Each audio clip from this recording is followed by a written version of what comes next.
The EU's nearly €1 trillion recovery package will appear impressive and substantial for political means, but ultimately fail to have the desired impact on the growing economic crisis, an expert has warned.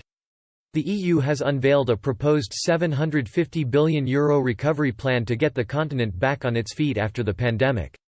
However, there are already concerns over whether it will be enough to cushion the economic harm done by the coronavirus lockdowns.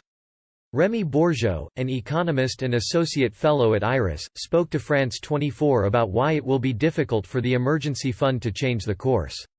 He said, "It's a very substantial amount and would be very impressive to address a normal recession. But facing such a devastating depression with no recovery in sight, this is not that substantial. Of course, there are clear political limits to what can be done."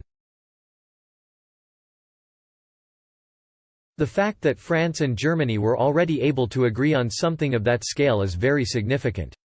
Mr. Bourgeot continued, "But we're really witnessing an economic crisis of a different magnitude.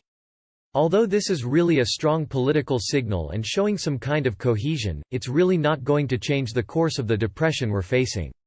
It's really important in terms of the political signal, and it's going to have an economic impact if it's used in targeted measures. What's really striking here is that it's going to benefit those countries that have been hit hardest much more than other countries. The grants that are going to be spent will not depend on a nation's contributions to the Union." However, Mr. Bourgeot outlined the reasons why the recovery package is unlikely to change the course of the economic crisis. One part of the problem is that it might take too long for the money to reach people's hands.